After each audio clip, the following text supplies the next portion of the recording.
자, 오늘 말씀은 내게 복을 주시리라. 내게 복을 주시리라 하는 제목으로 함께 말씀을 나누겠습니다.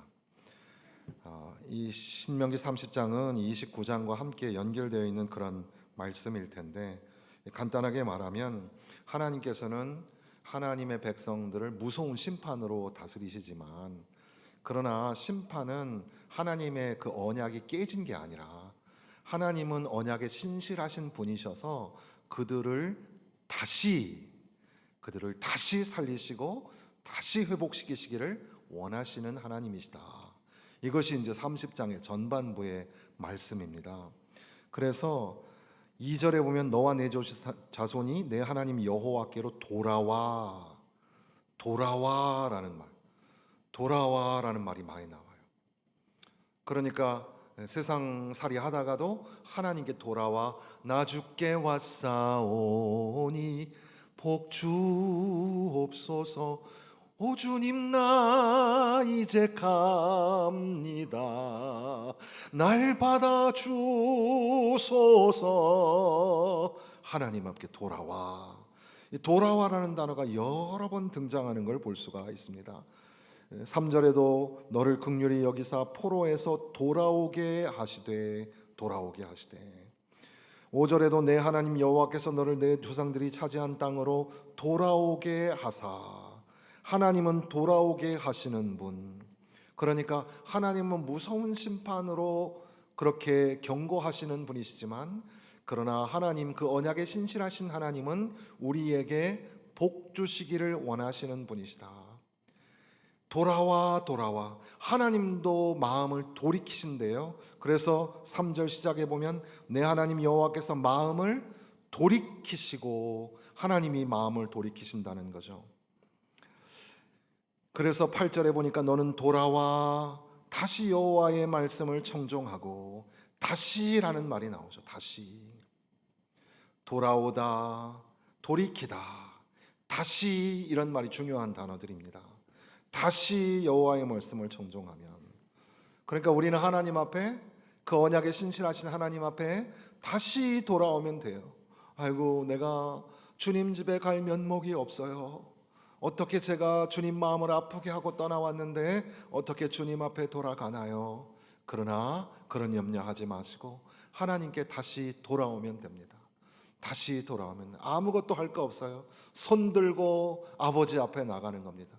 전부여 의지 없어서 손 들고 옵니다. 하나님 앞에 손 들고 나갑니다.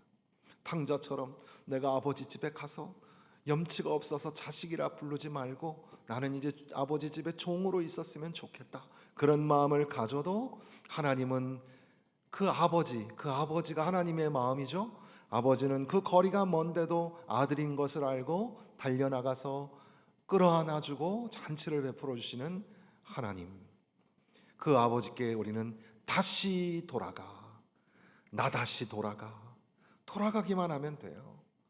그리고 다시 말씀 앞에 서면 다시라는 말이 나오죠.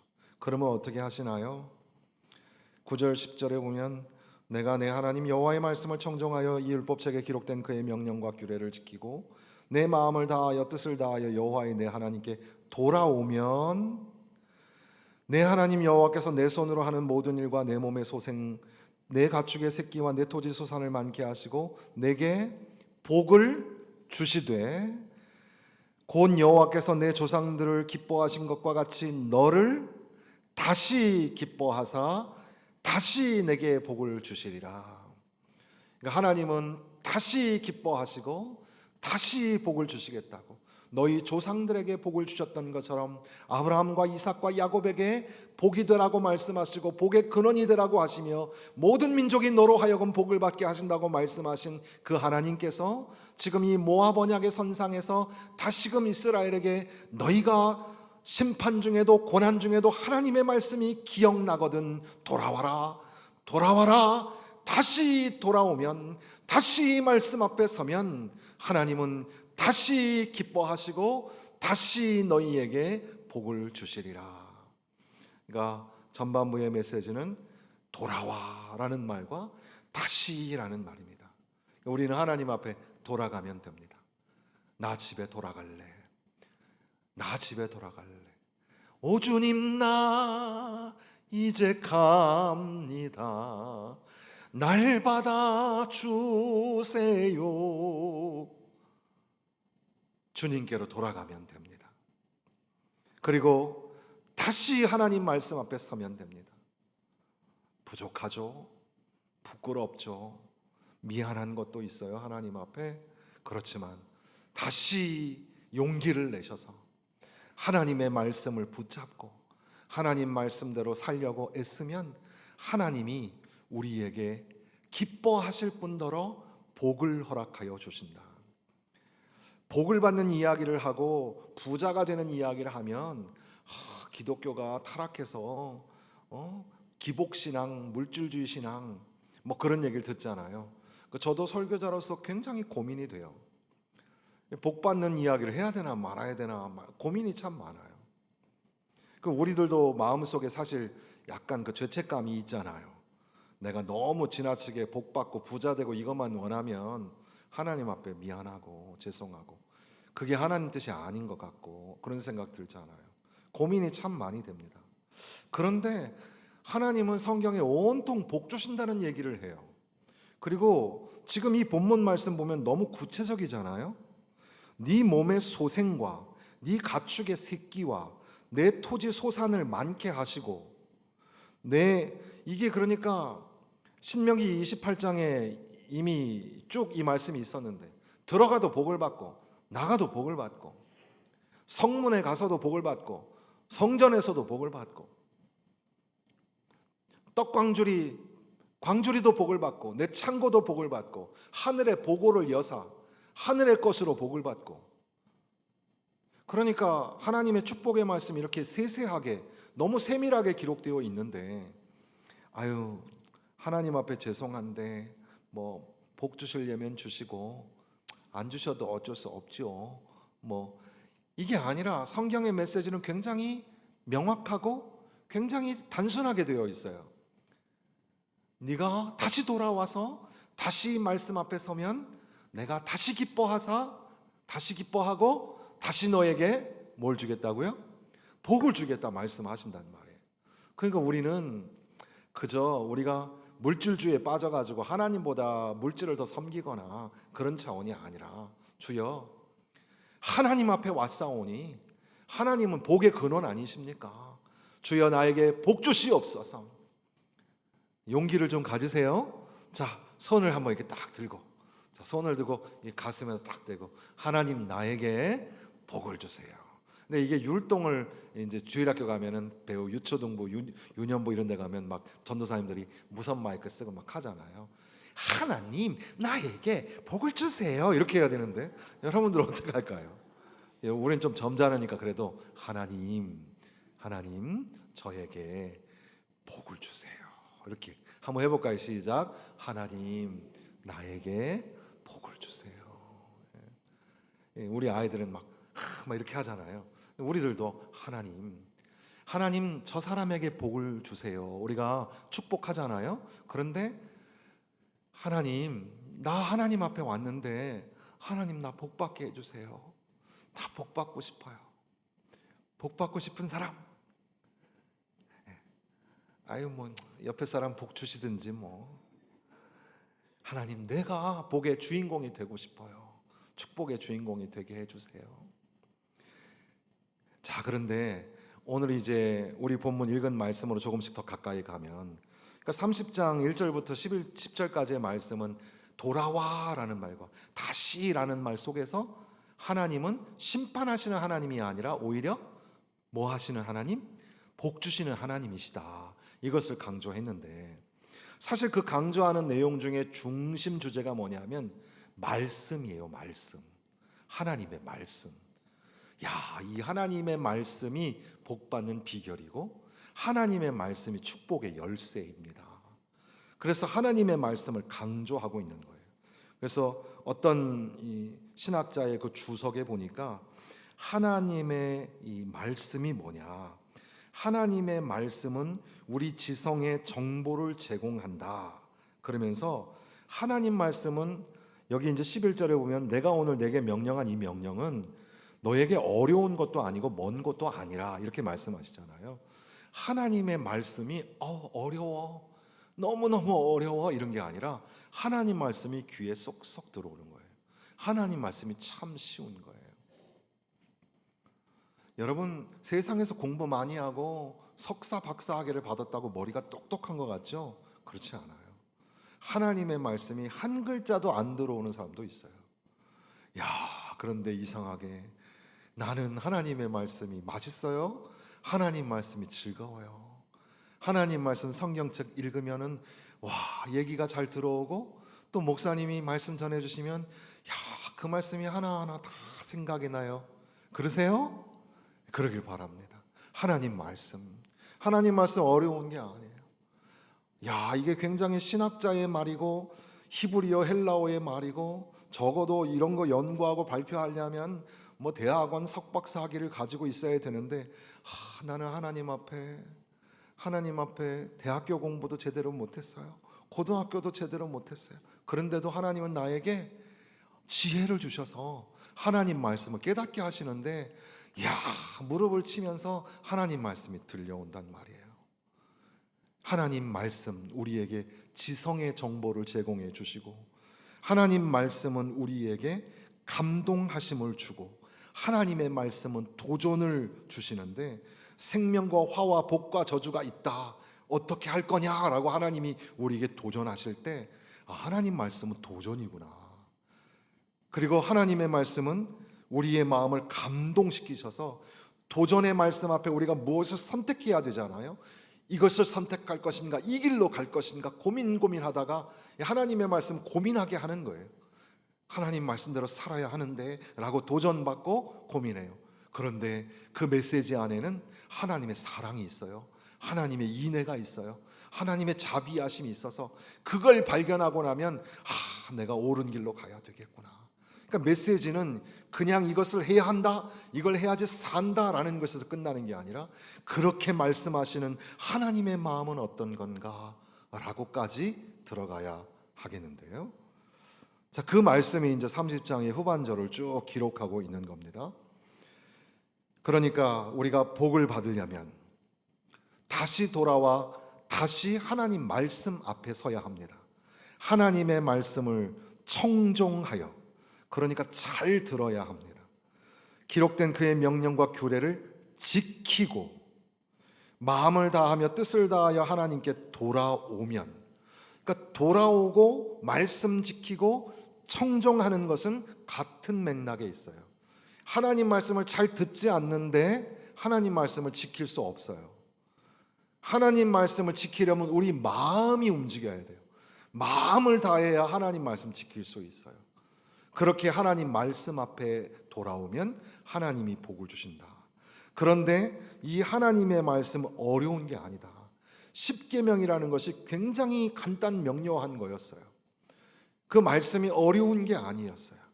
그저 하나님을 신뢰하고 하나님을 의지하기만 하면 너무나 간단한 거였는데, 그런데 하나님 말씀을 지키지 않고 막 떠나갔던 거예요.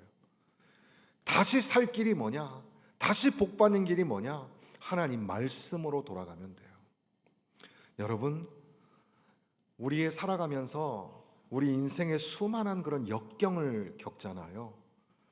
물론 하나님이 우리를 연단시키시고 훈련시키는 중에 일어난 사건들이 참 많아요. 그런데 때로는 하나님 앞에 우리가 잘못 살 때, 하나님 말씀이 아니라 내 고집대로 살 때 하나님이 우리를 치시고 무섭게 심판하세요. 그건 그냥 상상력이 아니라 실제 심판이에요. 신학자들이 이 신명기가 앞으로 열왕기서에서 어떻게 나타나냐면 실제적 사건으로 나타난다는 것을 강조하죠. 우리에게 경험되어지는 심판의 고통도 그렇습니다. 이건 상상이 아니라 실제적인 일이에요. 빨리 이 고통을 끝내야 되지 않을까요? 이 재난을 빨리 피해야 되지 않을까요? 빨리 회복되고 수복되어서 다시 재건되어야 하지 않겠습니까? 일그러지고 찌그러진 이 가정과 내 마음의 상태와 신앙의 모습이 너무 초라하고 부족하잖아요. 빨리 회복되셔야 합니다. 어떻게 하면 될까요? 내 마음의 고집을 잠시 내려놓고 하나님 말씀으로 돌아가십시오. 영어에도 in my opinion 이란 말이 있어요. 내 생각에는 이란 말인데, 신앙에 있어서는 내 생각에는 이란 말은 좀 접어야 돼요.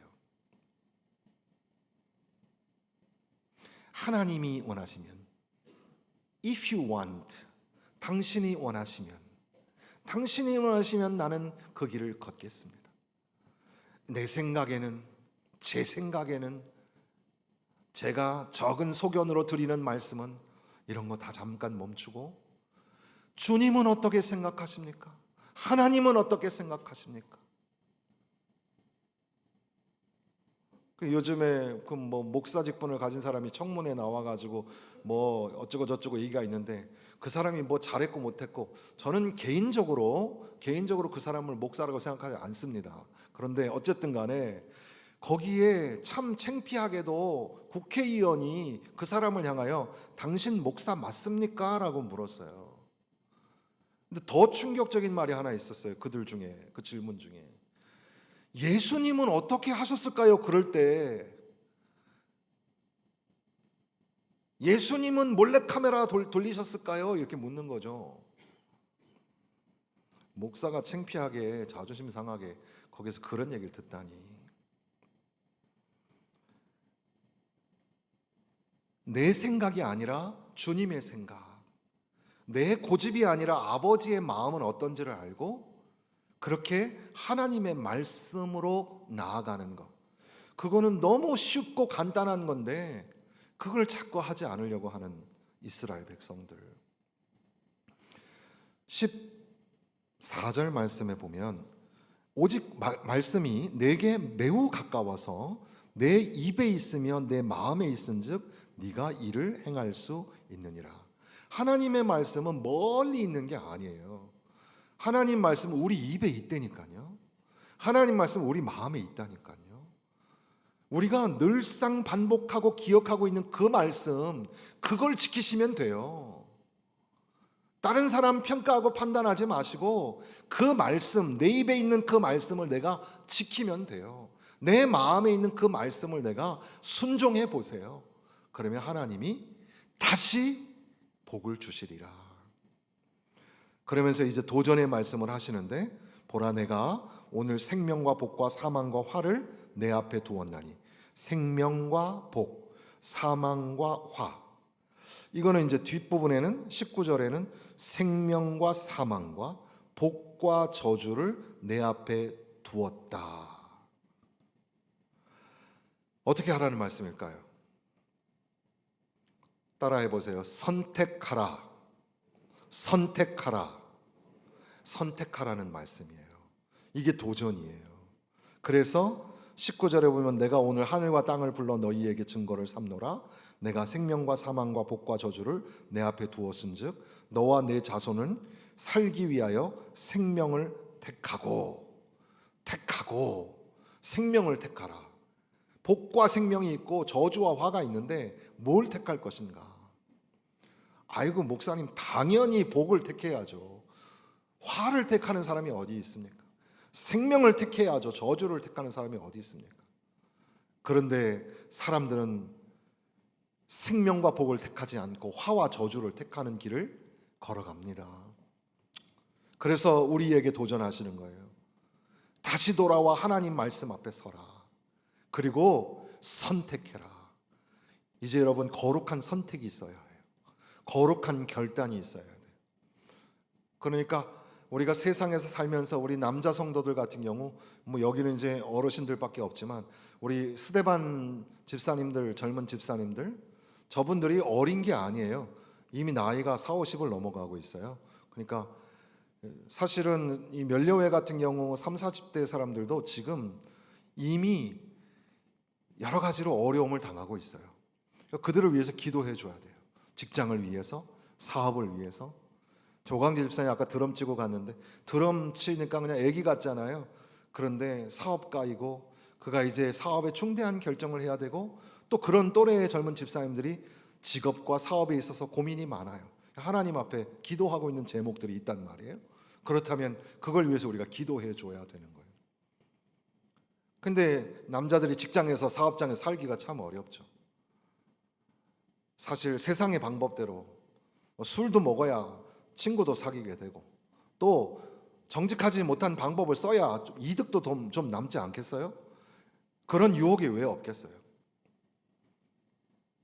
야, 너 이것 좀 해봐. 못해. 이제 우리는 거룩한 선택을 합니다. 못해가 아니라 난 안 해. 안 하기로 선택했어. 선하게 살기로 선택했어. 악한 것은 미련하게 하기로, 선한 것에는 지혜롭게 하기로 내가 결심했어. 나의 선택과 결심을 도전하시는 겁니다. 자, 너희들이 다시 돌아오면 하나님 말씀 앞에 서면 복을 줄 건데 이 길을 선택해라. 생명과 복이 있다. 저주와 화가 있다. 무엇을 선택할 것인가? 그래서 지금 우리가 읽은 말씀에도 보면은 생명과 복과 사망과 화를 내 앞에 두었나니 네가 오늘 내게 명령하여 내 하나님 여호와를 사랑하고 모든 길로 행하여 그의 명령과 규례와 법도를 지키라 하는 것이라. 그리하면 네가 생존하며 번성할 것이요 내 하나님 여호와께서 내가 가서 차지할 땅에서 내게 복을 주실 것임이니라. 하나님이 복 주시겠다고 약속하시는 겁니다. 네가 무엇을 선택하느냐에 따라서 내가 너에게 복을 주겠다 말씀하시죠. 그런데 그 말씀 끝에 우리는 여기 이 행간을 통해서 우리가 한 가지 더 읽어야 될 것은, 우리도 세상에 살다 보면은 갈림길에서 선택할 때가 많잖아요. 그죠? 1번 아니면 2번 길, A번 아니면 B번 길. 그래서 프로스트라는 시인이 말한 것처럼 가지 않은 길이 있죠. 어느 날 인생길 가다 보니까 두 길이 나왔네. 머뭇하다가 이제 한 길을 선택해서 쭉 갔네. 가다가 보니까는 그때 그 갈림길에서 내가 그 길로 갔더라면 어땠을까 생각이 나더라는 거죠. 우리 인생의 길이 그렇잖아요. 항상 선택해야 돼요. 여러분, 짜장면 먹을 거예요? 짬뽕 먹을 거예요? 선택해야 되잖아요. 선택이 많아요. 우리의 삶에는. 그런데 지금 여기의 선택은 그런 선택이 아니에요. 우리가 그 아이들 그 돌잡이 해보셨죠? 돌잡이 할 때 이제 뭐 갖다 놓는다면서요? 근데 이제 부모들이 애가 이제 이상한 거 잡으려 그러면 막 이렇게 밀죠. 팔로 이렇게 밀어가지고 야 그거 아니야 이렇게 한다면서요. 하나님은 지금 여기서 자, 여러분 물어보겠습니다. 자, 생명과 복이 있고 저주와 화가 있어요. 하나님이 여러분들에게 선택해라 말씀하시죠. 우리가 이제 화하고 저주를 선택하려고 하면 어떡할까요? 하나님이 그거 아니야 그러시지 않겠어요? 생명과 복을 선택하려고 우물쭈물 가면 그거야 그거 잡아 이렇게 하시지 않겠습니까? 무슨 말씀이냐 하면 지금 이 엄준한 말씀 속에는 하나님의 마음이 담겨져 있는데, 하나님은 계속해서 너를 살리고, 그러니까 생명을 보존하고 그리고 자손이 번성하고, 이 말씀을 계속 하시는 거예요. 그 말은 뭐냐면 내가 너에게 복 주기를 원한다. 네가 다시 살아나기를 원하고 생명을 찾기를 원한다. 그렇게 말씀하신 하나님의 마음이 담겨져 있습니다.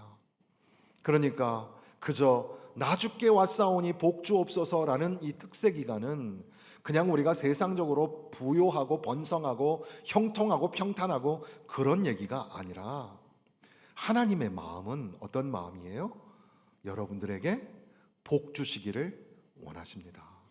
옆에 있는 분들에게 인사하면 좋겠습니다. 이것이 복음의 메시지예요. 하나님은 당신에게 복 주시기를 원하십니다. 시작. 하나님은 당신에게 복 주시기를 원하십니다. 하나님은 복 주시기를 원하십니다. 그래서 하나님이 나에게 그렇게 복 주시기를 원하시는 줄로 믿고 하나님, 내가 지금까지 받은 복도 너무나 귀한데 그 받은 복을 계수하게 하여 주옵시고, 또 하나님, 내가 다시 용기를 내어서 하나님 앞에 한 발자국 나갑니다. 하나님의 말씀을 선택하고 하나님 말씀을 결심합니다. 주여, 주님 앞에 왔사오니 나에게 복 주옵소서. 우리 함께 통성으로